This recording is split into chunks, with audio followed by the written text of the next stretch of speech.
কেমন আছো তোমরা? আশা করি তোমরা সকলেই খুব ভালো আছো এবং আমাকে জানিয়ে দাও কমেন্ট বক্সে যে তোমরা কে কোথা থেকে কিন্তু ভিডিওটা দেখছো। ঠিক আছে, তাহলে আজকে কিন্তু কি নিয়ে আলোচনা করব সেটা নিশ্চয়ই তোমরা বোর্ড দেখে বুঝেই যাচ্ছ, কিন্তু তার আগে তোমাদেরকে বলি যে আমি Parna De, faculty of education centre Malda. আমি কিন্তু তোমাদের সংস্কৃত ক্লাস করাই, আর আজকে আমি তোমাদের 11-এর কিন্তু সেমিস্টার সেকেন্ড সেমিস্টার নিয়ে তোমাদের আলোচনা করব। তার আগে বলি আমাদের কিন্তু এডুকেশন সেন্টারে সংস্কৃত ছাড়াও কিন্তু আরও অনেকগুলো সাবজেক্টস পড়ানো হয়। কী কী পড়ানো হয়? এডুকেশন, সমাজতত্ত্ব, ইতিহাস, রাষ্ট্রবিজ্ঞান, বাংলা, ইংরেজি, ভূগোল, সংস্কৃত, দর্শন এবং কম্পিউটার অ্যাপ্লিকেশন।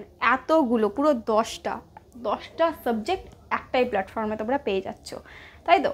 এবং এখানে কিন্তু তোমরা কি করতে পারো, আমাদের সাথে সরাসরিভাবে যোগাযোগ করতে পারো। অনলাইন এবং অফলাইন দুটো মোডেই ক্লাস করানো হয়। সপ্তাহে দুটো করে ডাউট ক্লিয়ারিং ক্লাস থাকে, যেটা রেগুলার মেনটেন করে কিন্তু আমরা করাই। অ্যান্ড অবশ্যই তার জন্য তোমাদের কিন্তু কি করতে হবে, হোয়াটসঅ্যাপ গ্রুপে জয়েন হয়ে যেতে হবে, আমাদের সাথে যুক্ত হতে হবে। তোমরা কিন্তু টিচারদের সাথে তাহলে সরাসরিভাবে তোমাদের কিন্তু সমস্ত সমস্যার সমাধানগুলো বলতে পারবে, এবং আমরাও কিন্তু তোমাদের সাথে ফেস টু ফেস কথা বলবো। কি প্রবলেম হচ্ছে পড়াশোনাতেই সমস্ত বিষয় নিয়ে আলোচনা করব, নোটস দেবো। অ্যান্ড অবশ্যই কিন্তু তোমাদেরকে আমরা যতটা পারবো তোমাদের কিন্তু সাহায্য করতে পারবো।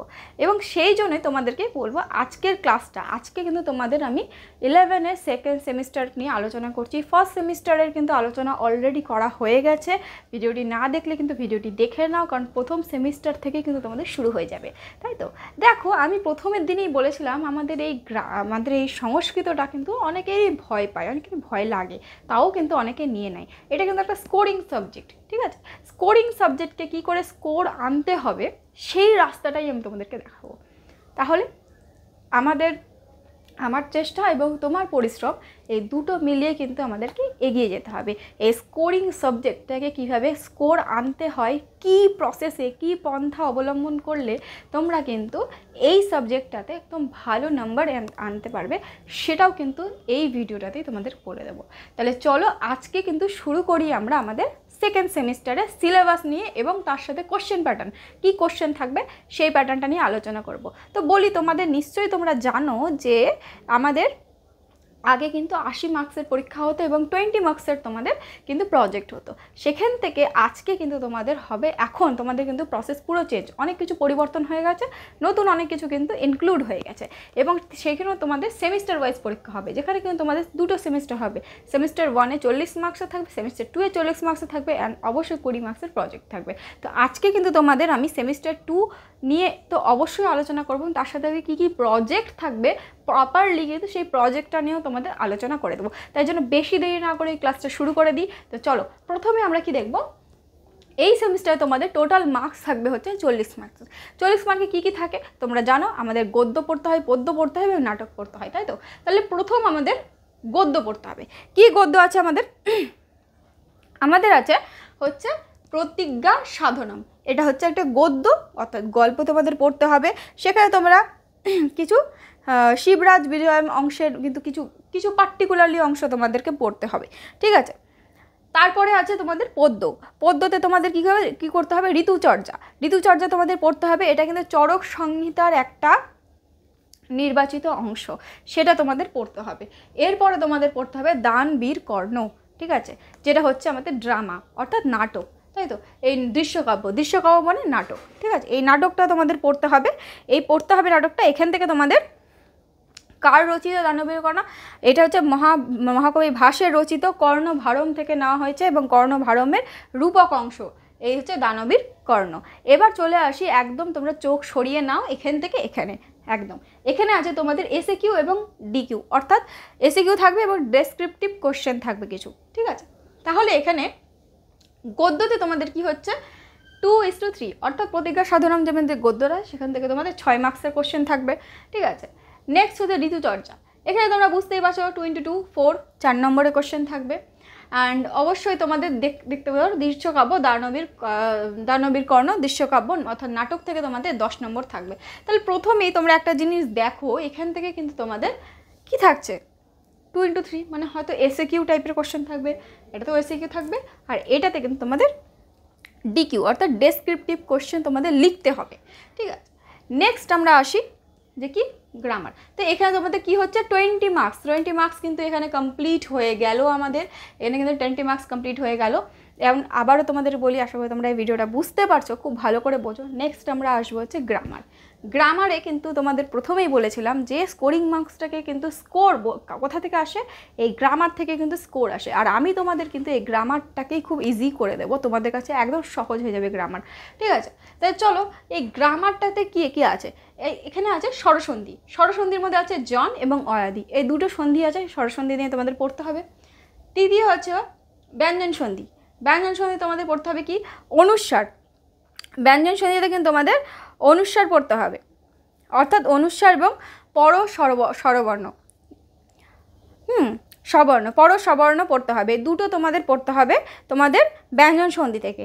বিসর্গ সন্ধি আছে, বিসর্গ সন্ধি থেকে তোমাদের 5টি নিয়ম পড়তে হবে, কি কি কিসের উপর, উত্ত, রুত্ত, লোপ, বিসর্গ স্থানেস্ব এবং তালবেশ্য এবং মধ্যাহ্নেস্ব, ঠিক আছে। আর অবশ্যই বিসর্গ থাকবে, তোমাদের বিসর্গ তো পড়তেই হবে। বিসর্গ সন্ধি মানে বিসর্গ থাকবে যে সন্ধিতে, সেটাই বিসর্গ সন্ধি, ঠিক আছে, এটা নিয়ে পড়তে হবে।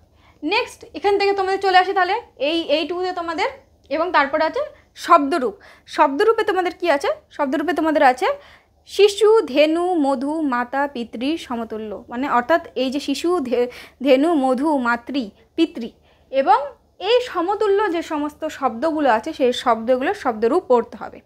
নেক্সট হচ্ছে তোমাদের হলন্ত শব্দ, এই শব্দরূপের মধ্যে আরও কিছু শব্দরূপ পড়তে হবে, যেমন রাজন, ভবত, কর্মণ, পথিন, গুণিন, দিশ, আত্মন, এই হচ্ছে তোমাদের হলন্ত শব্দ।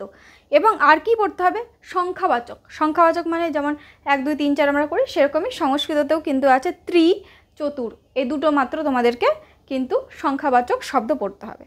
নেক্সট তোমাদের পড়তে হবে হচ্ছে সর্বনাম পদ, অর্থাৎ সর্বনাম পদে তোমাদের জানতে হবে কি কি সর্বনাম পদের যে শব্দগুলো আছে কি কি আছে, সর্ব, তদ, ইদম, কিম, এই জিনিসগুলো তোমাদের জানতে হবে, এই শব্দগ্রুপগুলো তোমাদের পড়তে হবে। এবং এই শব্দগ্রুপগুলো পড়ে কি হবে, দেখো এই শব্দগ্রুপগুলো তোমাদের বেসিক্যালি কিন্তু ট্রান্সলেশনের সময় কাজে লাগবে। সমস্ত কিছুই আমরা করছি যেন সংস্কৃততে আমরা কিছু লিখতে পারি, কিছু পড়তে পারি, কিছু বুঝতে পারি, তাই তো। তাহলে এখানেই কিন্তু তোমাদের কিন্তু এই শব্দরূপগুলো পড়লেই তোমাদের কিন্তু অলমোস্ট হয়ে যাবে।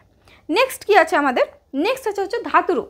হ্যাঁ, ধাতুরূপে কী কী আছে, ধাতুরূপে আছে আমাদের কী কী ফর্ম পড়তে হবে, 3টে ফর্ম পড়তে হবে, মাত্র 3টে ফর্ম পড়তে হবে এই সেমিস্টারে, সেকেন্ড সেমিস্টারে 3টে ফর্ম পড়তে হবে ধাতুরূপের। কী কী, লট, লং ও রিচ, ঠিক আছে, এই 3টে, অর্থাৎ বর্তমান, অতীত এবং ভবিষ্যৎকাল, ঠিক আছে, এই 3টের রূপ পড়তে হবে। কি কি আছে তোমাদের দেখে নাও। পরসময়ী পদে আছে হচ্ছে দা, স্থা, শ্রু, দিশ, এই 4টে, ঠিক আছে। এবং প্রত্যয়, এর সাথে কিন্তু তোমাদের পড়তে হবে প্রত্যয়। প্রত্যয়ের মধ্যে কী কী পড়তে হবে, প্রত্যয়ের মধ্যে পড়তে হবে তুমুন, সত্রী, সানচ এবং কৃতপ্রত্যয়। তাহলে প্রত্যয় হয়ে গেল, আমাদের ধাতুরূপ হয়ে গেল এবং শব্দরূপ হয়ে গেল। তাহলে 3টে কী পড়তে হবে, তুমুন, সত্রী, সানচ এবং কৃতপ্রত্যয়। তাহলে এই কয়টা, এইটা নিয়ে হচ্ছে তোমাদের গ্রামার পোর্শন, এবং এই গ্রামার পোর্শনের নাম্বার কত আছে, 10 মার্কস আছে, 5 × 2, ঠিক আছে, 10 মার্কসের আছে। অবশ্যই এখান থেকে তোমাদের ছোট ছোট প্রশ্নই আসবে, ঠিক আছে। নেক্সট আমরা চলে আসি ইউনিট 5 এবং আমাদের লাস্ট পোর্শন যেটা ইউনিট 5-এ আছে। কি আছে ইউনিট 5-এ দেখি।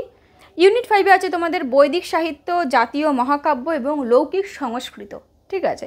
বৈদিক সাহিত্যের মধ্যে তোমরা দেখতেই পাচ্ছ বৈদিক সাহিত্যের সংক্ষিপ্ত পরিচয় পড়তে হবে, কিসের, যজুর্বেদ পড়তে হবে, অথর্ববেদ পড়তে হবে এবং বেদাঙ্গ পড়তে হবে, 3টে পড়তে হবে।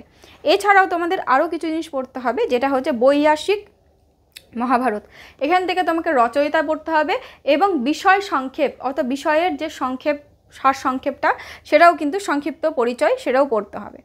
এরপর আসে সংস্কৃত গীতিকাব্য। সংস্কৃত গীতিকাব্য, দেখো গীতিকাব্য মানে আমাদের 2টো গীতিকাব্য পড়ানো হয়, এক হচ্ছে গীত গোবিন্দ, এক হচ্ছে মেঘদূত। মেঘদূত কার লেখা, কালিদাসের লেখা, এবং গীত গোবিন্দম কার লেখা, জয়দেবের লেখা, তাই তো। এই দুটোর তোমাদের এখানেও কিন্তু তোমাদের রচয়িতা, অর্থাৎ রচয়িতা পড়তে হবে, কে রচনা করেছেন, এবং বিষয়বস্তু সংক্ষিপ্ত পরিচয়। তাহলে এই হলো তোমাদের সেমিস্টার, এখানেও তোমাদের একই জিনিস পড়তে হবে। তাহলে এখানে কিন্তু তোমাদের এই হলো তোমাদের সেমিস্টার 2-এর কিন্তু পুরোপুরি সিলেবাসটা এবং কোশ্চেন প্যাটার্ন তোমাদের সাথে শেয়ার করলাম। এখানেও 40 মার্কসের কোশ্চেন আছে, এবং অবশ্যই কিন্তু এখানেও তোমাদের লাস্ট বলে দিই, এখান থেকে কত নম্বর থাকবে, এখানে হচ্ছে ইউনিট 5 থেকে 10 নম্বর। তাহলে এখানে হচ্ছে 20 নম্বর গদ্য পদ্য নাটক নিয়ে, অ্যান্ড এখানে হচ্ছে তোমাদের ব্যাকরণ এবং সাহিত্যের ইতিহাস নিয়ে হচ্ছে তোমাদের 20 নম্বর, টোটাল হচ্ছে 40 মার্কস। এই মার্কসে তোমাদের পরীক্ষাটা দিতে হবে, ঠিক আছে। আর আরেকটা জিনিস, এখন থেকে তোমাদের কি হচ্ছে, সেমিস্টার ওয়াইজ পরীক্ষা মানে কিন্তু হল কালেকশন করা যাবে না, তাই তো। একদম নিজে থেকে পড়াশুনো করতেই হবে পড়াশুনোটা, তাই তো। এখন থেকে শুরু করে দাও, তাহলে আস্তে আস্তে আমরা কিন্তু নিজেদের গন্তব্যস্থলে পৌঁছে যাব। বলা হয় না যে ছোট্ট ছোট্ট পায়ে চলতে চলতে একদিন পৌঁছে যাব, একদম ছোট্ট ছোট্ট পা দিয়ে শুরু করব এবং একদিন কিন্তু আমরা নিজেদের লক্ষ্যে পৌঁছে যাব। এরপরে তোমাদের আসি আমি কি প্রজেক্ট অর্থাৎ প্র্যাকটিক্যাল। তোমাদের কি কি প্র্যাকটিক্যাল করতে হবে এখানেই আমি বলে দিচ্ছি, আমি বোর্ডে লিখছি না, বলে দিচ্ছি। তোমাদের কি করতে হবে, প্রাচীন ভারতের জনপদ, পাহাড়, নদ নদী থেকে একটি বিষয় নিয়ে তোমাদের প্রজেক্ট করতে হবে। এবং তার সাথে আর কি করতে হবে, দ্বিতীয় হচ্ছে তোমাদের প্রথম এবং দ্বিতীয় সেমিস্টার থেকে, অর্থাৎ ফার্স্ট সেমিস্টার এবং সেকেন্ড সেমিস্টার থেকে তোমাদের পাঠ্যের অন্তর্গত যেগুলো বিষয়গুলো আছে, বিশেষ করে তোমাদের সংস্কৃত সাহিত্য থেকে যেগুলো আছে সেগুলো নিয়েও তোমরা কিন্তু কোনো প্রজেক্ট করতে পারো। আর কি করতে হবে, আর হচ্ছে অনুচ্ছেদ রচনা। এই অনুচ্ছেদ রচনা কিসের ওপর, প্রকৃতি বিষয়ে, কোনো নেচারের ওপর তুমি কোনো অনুচ্ছেদ লিখলে, ঠিক আছে, কোনো জীবনী, অর্থাৎ কোনো স্বামী বিবেকানন্দ বা মহাত্মা গান্ধী, এরকম সমস্ত কিছু জিনিস নিয়ে তোমরা জীবনী রচনা করতে পারো। এরপরে কি নীতি ও শিক্ষা বিষয়ক, অর্থাৎ নীতি, এখানেও কিন্তু তোমাদের নীতি এবং শিক্ষা বিষয়ক তোমাদের করতে হবে। যেমন একটা শিক্ষামূলক ভ্রমণ কাহিনী, এটা নিয়েও করতে পারো। তো এইরকম কিছু জিনিস করতে হবে। এবং তার সাথে আরও একটা জিনিস, এই জিনিসগুলো তোমরা করবে কীভাবে করবে, দেবনাগরী হরফ, একদম ঠিক। সংস্কৃততে কিন্তু যদি পড়েছো তোমরা দেবনাগরী হরফ, অর্থাৎ স্বরবর্ণ ব্যঞ্জন বর্ণ সমস্ত কিছু কিন্তু লিখতে শুরু করে দাও দেবনাগরী হরফে। তাহলেই কিন্তু তোমরা এখন থেকে কিন্তু দেবনাগরী হরফটা প্র্যাকটিস করলে তবেই কিন্তু তোমরা পেরে যাবে দেবনাগরী হরফটা। তোমরা যদি না পারো অবশ্যই তোমরা আমাকে কিন্তু কমেন্ট বক্সে জানাবে যে ম্যাম আমাদের দেবনাগরী হরফের ক্লাসটাও একদিন করিয়ে দিন, আমরা দেবনাগরী হরফটা শিখবো। তাহলে কিন্তু আমি একদিন তোমাদের দেবনাগরী হরফটা ক্লাসটাও করিয়ে দেবো, ঠিক আছে। এরপরে আমরা আসি যে এখানে তোমাদের আরেকটা জিনিস করতে হবে, এই অনুচ্ছেদ রচনা, এই প্র্যাকটিক্যালটা তোমাদের কিন্তু দেবনাগরী হরফে করতে হবে।